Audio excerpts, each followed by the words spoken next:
Nunca pensamos o quanto somos vulneráveis a um fim súbito desta vida, seja em casa, seja no trabalho ou na rua. Porém, houve pessoas que encontraram seu fim das maneiras mais incrivelmente incomuns. Acompanhe com a gente nessa viagem pelo passado e conheça as mortes mais inusitadas da história.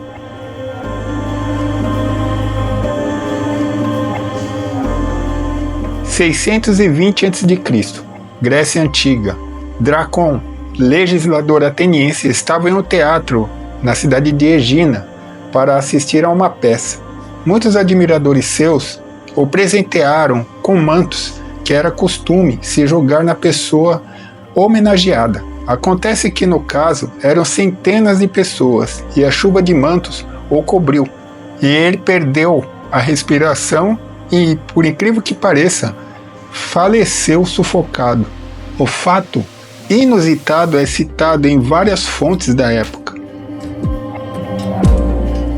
O general romano Marco Licínio Crasso queria ser tão famoso quanto Alexandre o Grande da Macedônia, e para isso montou um exército com o dinheiro que tinha e partiu para conquistar a Pérsia, como seu ídolo Alexandre havia feito. Mas ele não tinha nem de perto o mesmo talento militar e acabou cercado pelos partos, povo que dominava a região na época. Crasso, que era um homem muito rico, foi executado pelos partas de maneira singular. Eles o forçaram a beber ouro derretido, uma morte trágica e irônica para alguém que se dispôs a reunir uma fortuna em ouro, tendo literalmente de bebê-lo goela abaixo. No segundo século em Roma, o senador Fábio pediu leite para um escravo enquanto descansava em sua elegante sala. Ao ser servido, bebeu de um gole e engasgou, perdeu a respiração e morreu. Constatou-se depois que ele havia sufocado por um tufo de cabelo que estava no copo de leite que ele bebeu. Tanto o escravo que serviu como o cozinheiro foram mortos por aquele deslize culinário. No ano de 829 d.C., o líder viking Sigurd Eggston derrotou em batalha Maelbrigte, conquistando o norte da atual Escócia.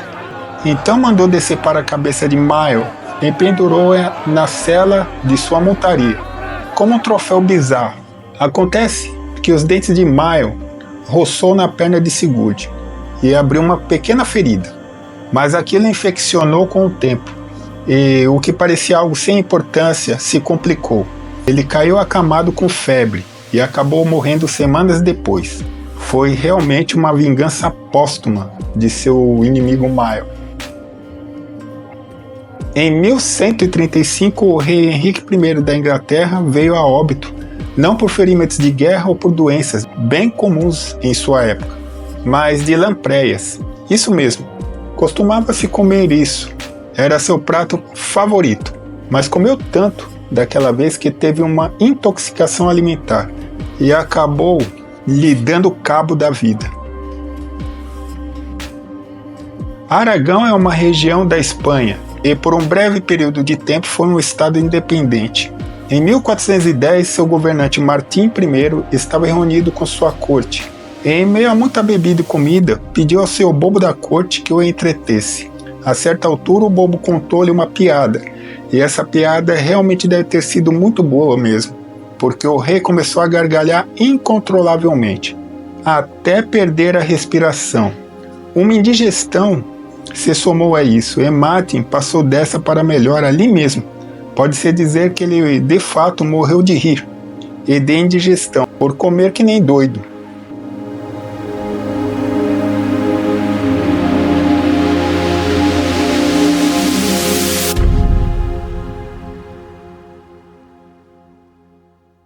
Em 1673, Molière, ator e dramaturgo francês, representava o papel principal de sua peça Le Malade Imaginaire, o doente imaginário em francês. Subitamente foi acometido de um ataque de tosse, perdeu a respiração e morreu para espanto de todos na plateia. Em 1467, Hans Steiner, então governador da cidade de Braunau, na Áustria, morreu de forma tragicômica. Hans ostentava uma barba enorme que chegava a 1,40 metros de comprimento e usava uma bolsa de couro para entocar aquele pelo todo. Mas um dia estava em seu gabinete quando vieram dar o alarme de um incêndio nas proximidades. Ele correu até a base das escadarias para ver o que estava acontecendo. Acontece que ele tropeçou na barba e veio degraus abaixo, quebrando o pescoço. A barba literalmente o matou. Adolfo Frederico, rei da Suécia, estava com fome naquele dia e mandou servir uma lagosta, arenque defumado, sopa de legumes, pão branco, bolo de mel, chucrutes e variadas sobremesas, tudo regado a muito champanhe. E ele era conhecido por ser bom de garfo. Mas daquela vez, essa comida toda não lhe desceu bem, passou mal, e depois de iniciar sua sobremesa preferida, que era um pudim de leite, naquela noite, em 12 de fevereiro de 1771, ele faleceu de indigestão. Ele ficou conhecido por ser o rei que morreu de tanto comer. Clement Walsingham era um advogado de sucesso e raramente perdia um caso. Em 1771 defendia Thomas McHenry, que era acusado de atirar contra Tom Mears em uma briga de bar. A tese para defender seu cliente era que Mears sacou sua arma, mas como estava bêbado, disparou contra si mesmo. Para demonstrar sua teoria, Walsingham decidiu demonstrar nele mesmo e utilizou a arma que pensava estar descarregada, mas a pistola disparou em seu peito e, para espanto de todos ali no tribunal, ele caiu, morto da Silva. Félix Falret era presidente empossado da França em 1895. Estava naquele abril de 1899 com sua amante de longa data, e ela começou a lhe tirar as roupas e colocou sentado na cama, como sempre fazia. Ao fazer o nele, o homem teve uma apoplexia, caindo para trás. A mulher a princípio pensou que era por prazer que ele deitara, ou porque havia dormido, mas para seu horror constatou que seu amante estava morto. Assim, do nada. Em português mais claro, Falret teve um AVC fulminante, bem no momento do momento íntimo. Em 1923, Jorge Eduard V, conde de Carnarvon, fazia sua barba tranquilamente, quando cortou a face com sua navalha. Acontece que esse ferimento foi infectado por uma erisipela, envenenando-lhe o sangue. Carnarvon caiu acamado e desenvolveu uma pneumonia, que levou o nobre inglês ao óbito aos 56 anos de idade. Sua imperícia ao barbear-se custou caro. Em 1883, o mundialmente conhecido dramaturgo Tennessee Williams teve uma morte que ele próprio talvez jamais imaginaria em suas peças ou livros. Tudo se passou quando ele estava hospedado em seu quarto, no Hotel Allianz, em Nova York. Ele, ao tentar usar um colírio, tentou abri-lo com a boca, pois a tampa deveria estar apertada, mas ao fazê-lo acabou engolindo e engasgando. Ele estava só e perdeu a consciência, morrendo ali mesmo. O relatório policial sugeriu que aquele acidente incomum tenha sido facilitado pelo uso de drogas e álcool, o que diminuiu seus reflexos. Substâncias tóxicas e várias garrafas de bebidas vazias foram encontradas em seu quarto, e o laudo médico combinaram com essa versão policial.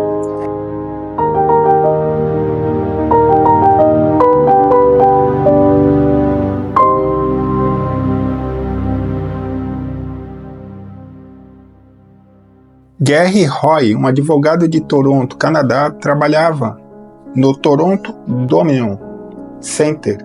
Em uma visita de estudantes de uma universidade, deu na cabeça dele demonstrar que os vidros panorâmicos de sua sala eram seguros. Talvez para responder a dúvidas de algum aluno, Gary tomou o impulso e atirou-se ao vidro, mas os caixilhos da janela desencaixaram e ele despencou a 92 metros de altura do 24º andar, junto à janela rumo à morte. Segundo relatos de conhecidos, ele já havia demonstrado várias vezes que as janelas eram seguras, atirando-se a elas, mas naquele dia tudo correu mal. Uma hora a casa cai. No caso, ele caiu por uma atitude impensada e idiota. Chamamos de olho de gato aquele objeto que fica em cima das faixas que dividem as ruas das mãos contrárias. Serve para alertar alguém desatento ao volante ou com sono.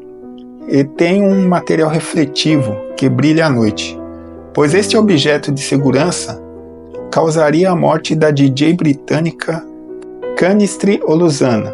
Ela viajava no carro de uma amiga e estava no banco do passageiro e transitava pelo condado de Hampshire, Inglaterra, certo dia de 1999. O carro que ia à frente arrancou-lhe o olho de gato ao passar por cima. Esse se desprendeu e voou, estilhaçando o para-brisa, atingindo Canistri bem no rosto, a matando na hora. Parece até uma morte típica daquele filme, Premonição, não é mesmo? Nos dias de hoje, o celular e o smartphone não saem de nossas mãos e bolsos. E a qualquer acontecimento insólito, todos buscam este aparelho para gravar a cena, ou tirar uma selfie. Aliás, a selfie se tornou uma febre, e acaba sendo uma via mais rápida para a morte, como aconteceu e acontece em todo mundo. A busca da pose perfeita leva as pessoas a se arriscarem, e foi o que aconteceu com a jovem romena Anna Orsu, em maio de 2015. Ela queria tirar a selfie perfeita e para isso inventou de subir em um trem parado na estação de sua cidade. Com a ajuda de um amigo, ela deitou-se no teto e esticou as pernas para cima e fez pose, mas um de seus pés encostou em um fio elétrico acima do vagão. Ursu levou 27 mil volts de carga elétrica e seu corpo pegou fogo literalmente. Morreu dias depois no hospital, com mais de 50% do corpo queimado. Mogi Guaçu, Brasil, 2023. Em uma churrascaria no bairro do Distrito Industrial, Alminda Teixeira da Costa Neta, 36 anos, estava em seu primeiro dia de trabalho. Na cozinha manuseava uma panela de pressão, que pegou pressão. Ela então desligou a boca do fogão e continuou seus afazeres. Pouco depois houve uma explosão. Alminda foi arremessada a uma bancada, tal a violência do estouro.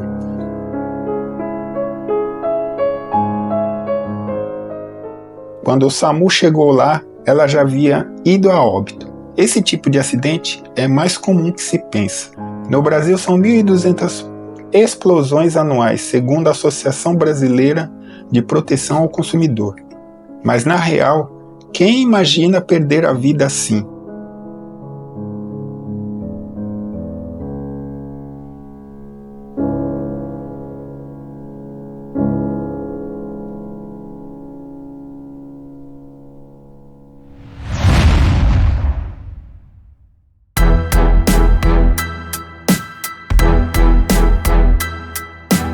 Olá, gente, tudo bem? Como diz o velho e batido ditado, para morrer basta estar vivo. Então, num certo sentido, a nossa vida é bem frágil, né? Tanto é, e vocês há de convir comigo, que a gente não sabe se volta, né? A gente, quando sai para trabalhar, quando sai para passear, tudo pode acontecer. Então, colocamos aí na mão de Deus nosso bem-estar, né? Que tudo aconteça e a gente saia ileso de um dia inteiro no serviço ou, sei lá, na rua, não é mesmo? E esses casos que eu coloquei no vídeo foram casos de mortes que, num certo sentido, não são comuns, né?